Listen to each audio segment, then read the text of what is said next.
সম্পূর্ণ নুড হয়ে আমার ছেলেকে প্রশ্ন করছে যে তোর মায়ের আর তোর কি ক্ষমতা, দেখ আমার কি। আমি একটা রিনাউন্ড ফ্যামিলি থেকে আসা একটা মেয়ে, আমি আজও 60 বছর বয়সে সমাজের সামনে কাঁদি, আমার বিচার চাই।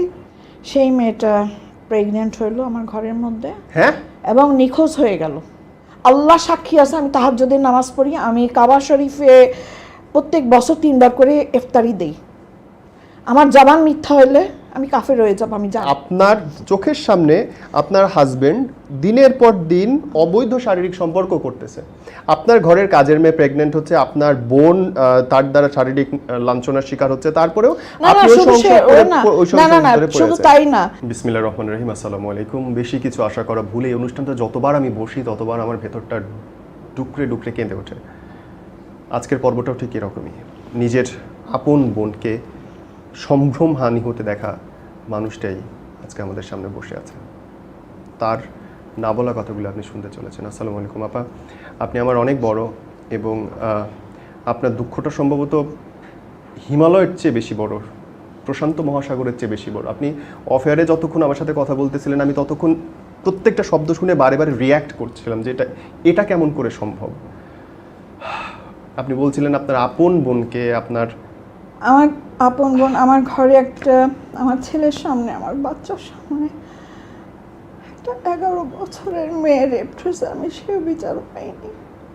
আমার কাকরাইলের বাসায়, আমি কোথাও বিচার পাইনি। 11 বছর ছিল বয়স? হ্যাঁ, কাজের মেয়েটার। তখন আমার ছেলেরও বয়স ওই সেম 10.5 সেরকম। 11 বছর বয়স বাচ্চাটার? হ্যাঁ। আপনার জামাই? হ্যাঁ। আপনি তখন জাগ্রত ঘরের মধ্যে? আপনি থামাতে পারছেন না? আপনার বয়স কত? আমার বয়স 25।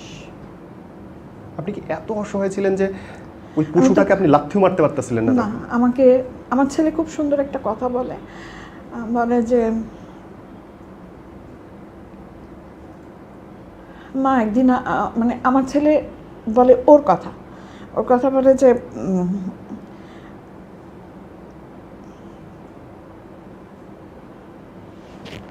ওর বয়স কত? বাবুর তখন বয়স কত? 7 বছর। তার মানে তো সব বোঝে সে। আমি সমাজে, আমি নিজেও নির্যাতিত।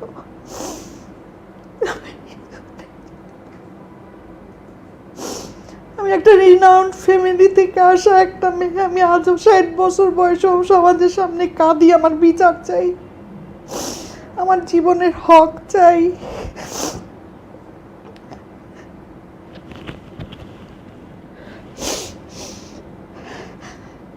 আমি এদেশের ক্ষমতার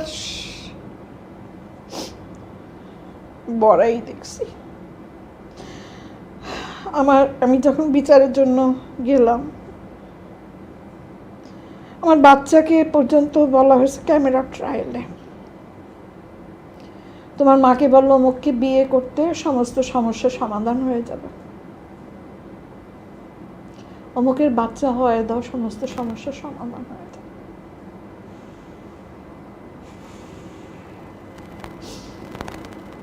অমুকের বাচ্চা হয় দাও মানে?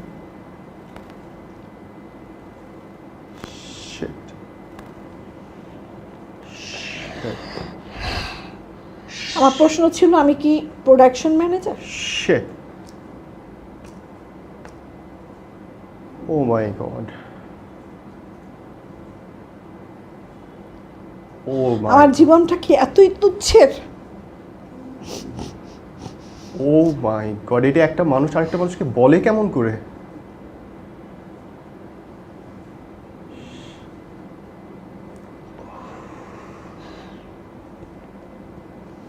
এগুলো সব আপনার হাজবেন্ডের সম্মতিতে এবং তার সম্মুখে হচ্ছে? সে বেচা কেনা করছে, ওই লোক বেচা কেনা করছে, এবং not a single time, 2 Times.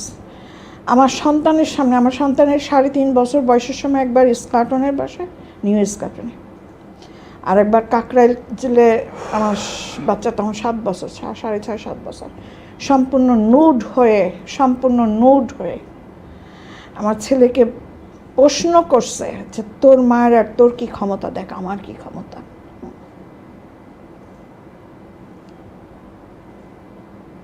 ছেলে দাঁড়ায় এসে হ্যাঁ, জেগে, আপনি ছেলে দুজন কাঁদতেছেন এবং আপনাদের সামনে এসে আমার বোন যখন রেপ করেছে তখন ওই লোকের মা ফার্স্ট ফিজিক্যাল টার্ম আমার বিয়ে না, একটা কোরবানি দেওয়া, মানে তার 1 বছর কয়েক মাসের মাথায়। আমার চেয়ে আমার বোন 11 বছরের ছোট, আর ওই লোক আমার চেয়ে 11-12 বছরের বড়। ও মাই গড। আপনার বাপ মা জানতেন, বলেননি? হ্যাঁ, তারা শেষে টের পাইছে, কিন্তু তাদের সম্ভবত ভয় দেখানো হয়েছে। তাদের সম্ভবত যে আপনারা এত বড় রিনাউন্ড ফ্যামিলি, আপনাদের অমুক বড় বড় আত্মীয় স্বজন, হ্যাঁ, তো এটা ফ্লাশ হয়ে গেলে তো আপনাদের ক্ষতি। এবং তার বিনিময়ে আমার জীবনটা নিয়ে ছিনিমিনি খেলছে।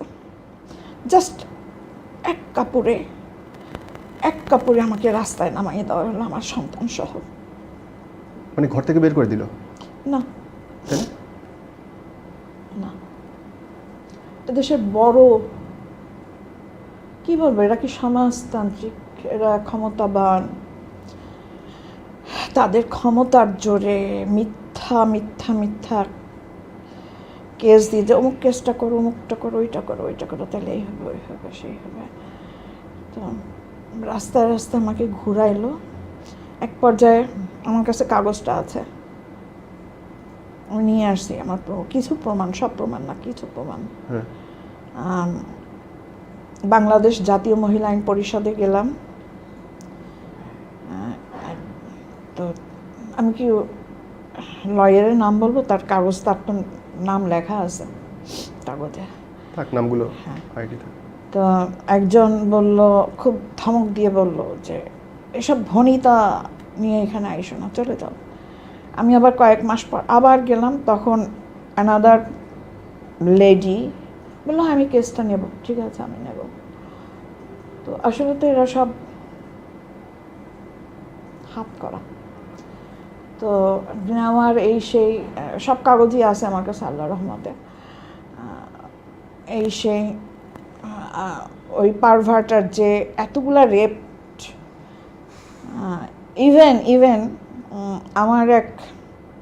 আমার আব্বার কাজিন, আমার এক ফুপু, সেও খুব, তার হাজব্যান্ডও খুব নাম করা এবং লেট, দে আর বোথ লেট, মারা গেছেন। একজন জয়েন্ট সেক্রেটারির ওয়াইফ, উনি আমাকে একটা কাজের মেয়ে দিল। আমার বাচ্চাটা তখন হয়েছে, আমার হাতে ইনফেকশন হয়ে গেছিলো সারাদিন কাজ করতে করতে। তো সেই মেয়েটা প্রেগনেন্ট হইলো আমার ঘরের মধ্যে, হ্যাঁ, এবং নিখোঁজ হয়ে গেল। বলতেছেনটা কি আপনি? হ্যাঁ, তো আমি কোনো বিচার পাই নাই। আপনার বাসার কাজের মেয়ে প্রেগন্যান্ট হয়ে গেল, হ্যাঁ, এবং টর্চারড বাই ইওর হাজবেন্ড, হ্যাঁ, এবং এবং তারপরে সে নাই। হ্যাঁ, নিখোঁজ হয়ে গেল। এবং তার কয়েকদিন পর আমি বরিশাল যাব, আমার হোম টাউনে যাব, আমার ঈদ। তো আমি গেলাম, মেয়েটা আমার সঙ্গে যাবে, সে হঠাৎ বললো আমি যাব না। কেন যাবে না?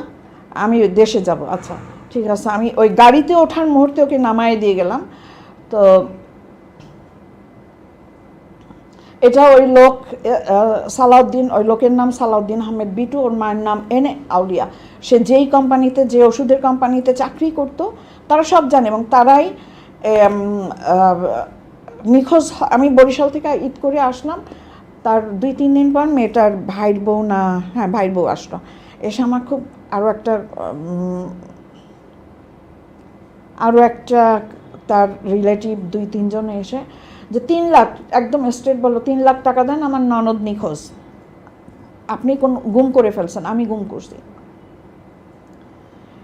তো আমি যখন এইটা নিয়ে সেই ওষুধের কোম্পানিতে নাড়া দিলাম, দেন তারা 3 জন, খুব আপনাদের দেশের খুব নাম করা 3 জন লোকরে আমার বাসায় পাঠাইলো। 3 জনই, 1-2 জন মোটামুটি আমার, যে লোক আমাকে জন্ম দিয়েছে, আমি পিতা বলি না, কারণ পিতা আমি কি হিসাবে বলবো, সে তো আমার সাপোর্ট দেয় নাই। আমার জন্ম দিয়া রাস্তার কুকুরের হাতে দিয়ে দিছে। তার অন্য মেয়েদের বাঁচানোর জন্য আমার একটা সন্তান সহ সে আমার মনে হয় ভাত খাওয়াইতে পারতো না নাকি আমি জানি না। আমি আমার বাবা মা আমি অনেক বছর বাপ মা বলি নেই। আমার বাবা আজকে 1.5 বছরে মারা গেছেন। আমি মৃত্যুর সময় আমার মুখ অনেকবার দেখতে চাইছি, আমি দেখাই নাই। হ্যাঁ, আমি আমার কর্তব্য করছি, আমার বাসায় এনে রাখছি। আমার যতটুক কর্তব্য, কারণ আমি তাদের কাছে ঋণী। তারা মানে মানুষ জন্ম না দিল, মানুষ তো করছে, যেভাবেই মানুষ করছে, সেই ঋণ পরিশোধ করার অন্তত তৌফিক আমি কালকে ওর তাহাজ্জুদের নামাজে আল্লাহর কাছে চাইছি।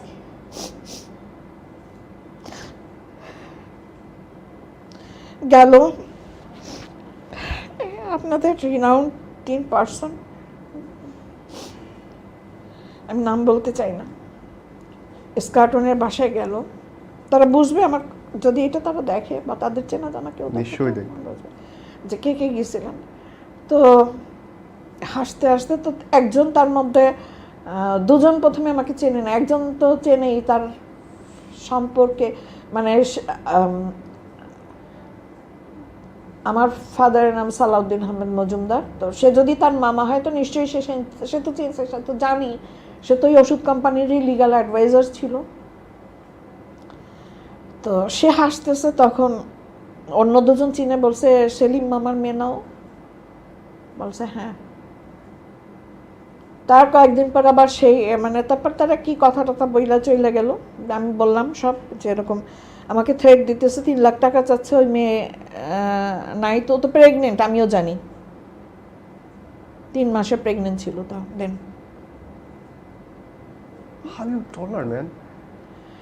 তো আপনার ঘরে আপনার হাজবেন্ডের দ্বারা আপনার বাসার কাজের এই সমাজের, শোনেন আমরা ও তো ওই একটা মজা পেয়ে গেছে যে খুব রিনাউন্ড ফ্যামিলির, এর আত্মীয় স্বজন খুব বড় বড়, এরা তো এইসব ঘটনা বলবে না নিজেদের লজ্জার কারণে। হ্যাঁ, দ্বিতীয়ত ওরে সাপোর্ট দিছে বড় উকিলরা, বড় ওষুধের বড় মালিকরা। কেন সাপোর্ট দিছে? ওরে দাবার গুটি বানাইয়া তারা তাদের স্বার্থ উদ্ধার করতে চাইছে। স্বার্থটা কি? ওই যে বললাম, কারোর একজনের বাচ্চা হওয়াই দিতে হবে। আপনার পেট ভাড়া দিয়া চলবে নাকি? আমি হ্যাঁ, কারোর একজনের বাচ্চা হওয়াই দিতে হবে। আমি সারোগেটেড মাদার হব কারোর সন্তানের, অথবা তারপর 2 দিন পর আমার লাথি মারবে বা আমাকে নিয়ে এক্সপেরিমেন্ট করবে। মানুষের জাতি এইগুলা। আমার প্রশ্ন হচ্ছে, এই এত ঘটনাগুলা ঘটতেছে, আপনি প্রতিবাদ করতেছেন, আপনি তারে ডিভোর্স দেওয়ার চেষ্টা করতেছেন, আপনি চলে আসার চেষ্টা করতেছেন না। ডিভোর্স করতে গেলেই গল্পটা হচ্ছে, আমার আপন মামাও কিন্তু খুব রিনাউন্ড পার্সন ছিলেন, উনি মারা গেছেন, একজন নামকরা লয়ার। হ্যাঁ জি। তো তারা বললো হ্যাঁ যাও, অমুকের কাছে যাও, তুমি তোমার বাচ্চা বাঁচবা, কারণ আমাকে টাকা পয়সা সব কিছু থেকে আটকায় দেওয়া হয়েছে। আমি দেখাবো, আমার একটা কাগজ আছে, আমাকে অনলি যখন আমি ডিভোর্স করলাম, সবচেয়ে আরও মজার ব্যাপার আছে, যেই 87 সালের যেই তারিখে আমার বিয়ে হয়েছে, আল্লাহ জানি না কেন, ঠিক 2002 সালের সেই তারিখই আমি হঠাৎ আমার প্যারেন্টসকে বললাম যে আমি ডিভোর্স করবো, আমার আজকেই করব। সেই সেম ডেটটা পড়লো, কিন্তু আমার কিন্তু আল্লাহ সাক্ষী আছে, আমি তাহাজ্জুদের নামাজ পড়ি, আমি কাবা শরীফে প্রত্যেক বছর 3 বার করে ইফতারি দেই। আমার জবান মিথ্যা হইলে আমি কাফের হয়ে যাব, আমি জানি। আল্লাহ মাফ করুক। হ্যাঁ, আমি আল্লাহর নামে প্রত্যেক বছর 2টা এতিম বাচ্চাকে কোরআনে হাফেজ করতেছি আমি কয় বছর থেকে। মাশাআল্লাহ মাশাআল্লাহ। তো আমি জানি যে আমার জবান মিথ্যা হইলে আমি কাফের হয়ে যাব। তো অ্যাকচুয়ালি ওই ডেটটা আমি জানতাম না, যেটা 12ই জানুয়ারি আমি ডিভোর্স দিতে যাচ্ছি। আমি সেম ডেটে পড়ছে সামহাউ। হ্যাঁ, এটা আল্লাহর একটা ইশারা। হ্যাঁ, আমি সেই ওষুধের কোম্পানির লিগ্যাল অ্যাডভাইজার, তার হাসি শুনলাম, অট্ট হাসি, যে আমি খুব বড় টাউট, আমি খুব মানে আপনাকে যাচ্ছে তাই ভাবে তখন অপমান করা হলো, যে আমি এটা বুঝা শুনেই ওই তারিখেই নিয়ে ডিভোর্সের জন্য গেছি। হইল হইল যে দুনিয়ার যে যা বলে বলুক, আমার লজিক হচ্ছে আপনার চোখের সামনে আপনার হাজবেন্ড দিনের পর দিন অবৈধ শারীরিক সম্পর্ক করতেছে, আপনার ঘরের কাজের মেয়ে প্রেগনেন্ট হচ্ছে, আপনার বোন তার দ্বারা শারীরিক লাঞ্ছনার শিকার হচ্ছে, তারপরেও আপনি ওই সংসার ধরে শুধু পড়ে তাই না, আমার বিয়ে বলবো না, আমি বলবো এটা আমার কোরবানি দেওয়া হয়েছিল। না, কোরবানি এটা ভালো জিনিস, জবাই করা বলেন। হ্যাঁ, জবাই করা হয়েছিল। তো তখন আমার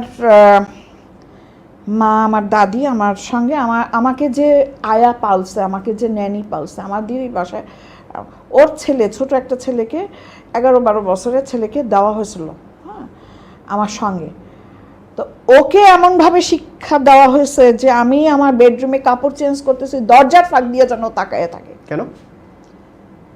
এবং এটার আরো মজার ব্যাপার আছে। কেন? হ্যাঁ, তাইলে আমি ওর সমানে সমান হব, ওর ঘরে থাকবো। বুঝি নাই। মানে আমি আমার শরীর কেউ দেখতেছে, আমার শরীর কেউ টাচ করতেছে। আমার ঘরে ওর খালাতো ভাইকেও পাঠানো হয়েছিল আমার বেডরুমে। এবং দেন আমার ছেলের বয়স 4 বছর, আমার ছেলে সেই ইস্কাটনের বাসায় ঠিক এইভাবে আদো কথা, 3.5 বছর, 4 বছর, বেলোয় যা, আমার মায়ের রুমে ঢুকছিস, এত বড় সাহস, বেলোয় যা। মানে চিৎকার, আমার অতটুকু বাচ্চা, বেলোয় যা। এত বড় সাহস, আমার মায়ের ঘরে ঢুকছে। আমার বাচ্চা ইনশাল্লাহ আল্লাহর রহমতে তাহাজ্জুদ পড়ে, আমার বাচ্চা মিথ্যা কথা বলবে না। এই বাচ্চাটার উপরে হইতাছে এটা কি? ও সুস্থ থাকতে পারবে? কথাটা সেইটাই। এবং এই দেশেরই আমি যখন এই নিয়ে ঘুরতেছিলাম, তো আপনাদের জজ কোর্টের এক লয়ার, আমি নাম বলবো না, এবং 2-3 জন লয়ার আমার পাশে দাঁড়ানোর চেষ্টা করছে, এদের একদম ডিসমিস করে দেওয়া হয়েছে। মানে বিচার পাওয়ার সকল রাস্তা বন্ধ। এবং এক লয়ার, আমি নাম বলতে চাই না, উনি খুব স্পষ্ট ভাষায় বললেন, আপা আপনি আমার আপন বোন, আমার ছেলে নিয়ে গেছে ওমরা করে এসে, আমি ওমরা করতে গেছি, সেখানেও আমাকে কাবা শরীফে বেইজ্জতি করার জন্য লোক ফিট করা হয়েছে। এবং আমার পাসপোর্টের পিছনে এখনো সেই ঠিকানা আছে।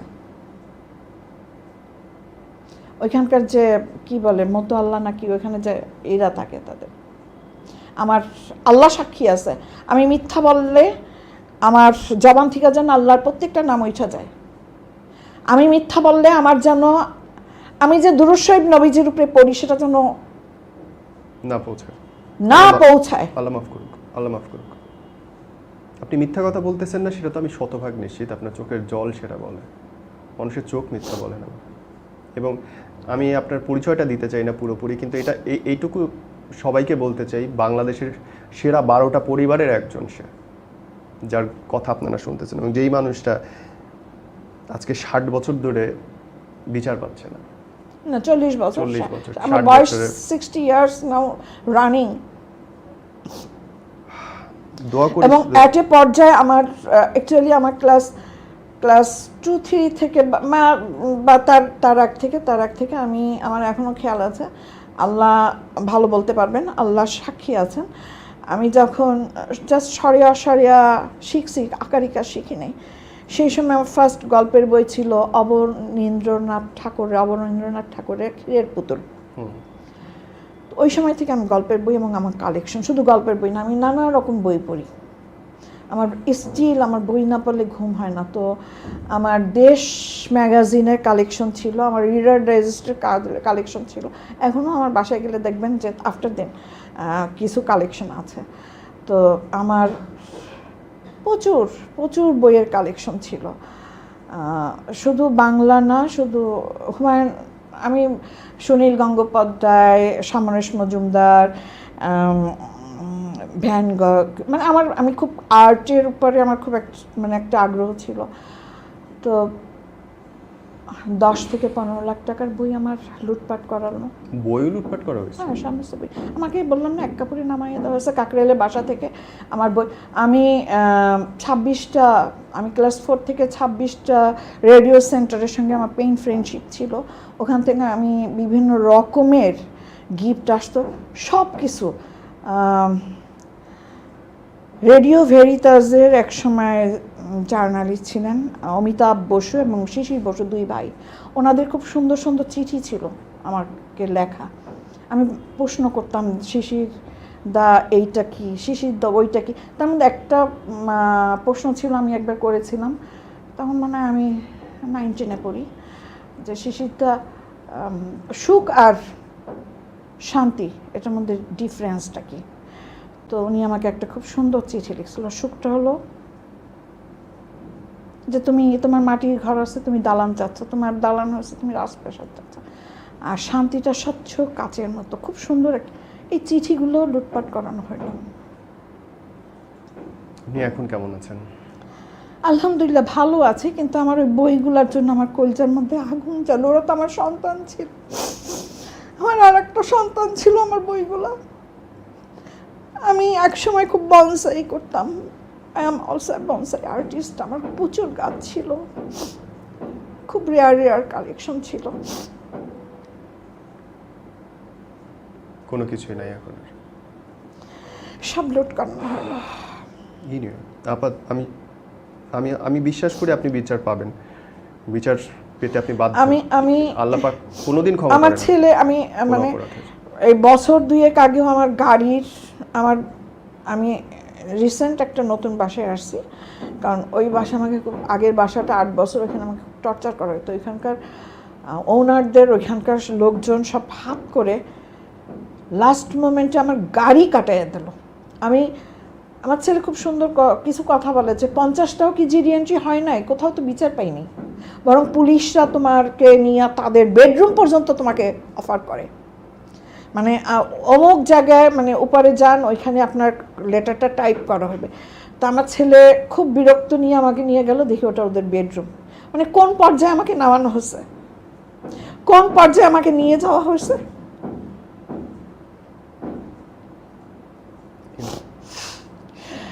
এমন একটা সময় ছিল আমার গলার স্বর মানুষ এইখান থেকে ওইখানে শুনতো না। হ্যাঁ, আমি ব্যাডমিন্টন খেলতাম, আমি ভালো গান গাইতাম, মানে গান গাইতাম অ্যাকচুয়ালি আমি কখনো এসে গাইনি নেই। আমার বাইরে, ঘরের বাইরে, ঘরের মধ্যে। বুঝতে পেরেছি। আমার বড় বড় ওস্তাদ আসতো, গান এই করতাম। আমি গিটার বাজাতাম, বরিশালের মতো শহরে আমি গিটার শিখতাম। আমার হাতের মধ্যে লোহার পিন ঢুকানো হয় আঙুলে আঙুলে, বিচার পাইনি। কে? ওই লোক। শুট। আমার ডাক্তার আনেন, আমার বাচ্চা 5 মাস পেটে, যখন আমার ফুটানো পানি, ভোর 5টার সময় আমার ফুটানো পানি ঢেলে দেওয়া হলো। শীতের দিন ছিল, সোয়েটার অতটা লাগে না, বাট ওই যেই কোম্পানিতে চাকরি করতো তারা জানতো যে আমার শরীরের মধ্যে ব্যান্ডেজ করা। আমার বাচ্চা 5 মাস পেটে। আমার প্রশ্ন হলো, আমি এত কিছুর পরে দেশে কেন কেন কেন বিচার পাইনি? কেন উল্টা আমাকে লুটপাট করা হলো? ইনশাআল্লাহ আপনি নিশ্চয়ই বিচার পাবেন। আমার বাচ্চাটা কেন 7টা বছর পড়তে পারি না? কেন স্কলাস্টিকের মতো স্কুল থেকে তাকে আউট করা হলো? হ্যাঁ, তারপর আমি প্রাইভেটে, মানে আমি পরে 7 বছর পর আমি যখন প্রাইভেটে ওরে দিলাম, ও 26,000 স্টুডেন্টের মধ্যে 3rd হয়েছে। মাশাআল্লাহ। কেউ তো আটকে রাখতে পারেনি। Until he is doing good, মাশাআল্লাহ। ওকে আমি, হ্যাঁ, অনেক কষ্ট করে, ও অনেক কষ্ট করছে, আমার বাচ্চাটা অনেক কষ্ট করছে, অনেক কষ্ট করছে। ও যখন দেখছে ওর মা কোথাও বাইরে কাজ করতে পারতেছে না, বাজে লোকদের ওর মায়ের পিছনে লাগানো হচ্ছে, ও তখন টিউশনি করছে। একটা দুধের বাচ্চা, ও তখন নাইট হোল্ড কইরা কল সেন্টারে জব করছে ওর মা আর ওর বাচ্চার জন্য। মাশাআল্লাহ, you got a brilliant child. এবং তারপরও সে নাইট জব করার পরও সে কিন্তু নর্থ সাউথ ইউনিভার্সিটি থেকে মাইক্রোবায়োলজিতে মাস্টার্স করছে এবং 2টা থিসিস করছে। মাশাআল্লাহ। ইনিও আমরা শেষ করতে চাই। লাস্টলি যদি আপনার কিছু বলার থাকে, নিশ্চয়ই এখন লাখো মানুষ দেখছে, তাদের জন্য। আমি এই সমাজে বলবো কি, আমার মতো যেন আর কখনো কষ্ট না পায়। আমি ঘর করি নাই, সংসার করি নাই, আমি স্বামী সোহাগ কি পাই নাই। আমি শুধু যুদ্ধ করছি আর যুদ্ধ করছি। এই যুদ্ধ কোনো মেয়ের তার বাবা মা আত্মীয় স্বজন থাকা অবস্থায় যেন আর না করে। আমি হাত জোর করে বলি, হাত জোর, এই চোখের পানি যেন আর কোনো মেয়ে নামাজের মধ্যে না পড়ে। আমার তাহাজ্জুদের নামাজের উপরেও মেথড দিয়ে গু ফালানো হয়েছে।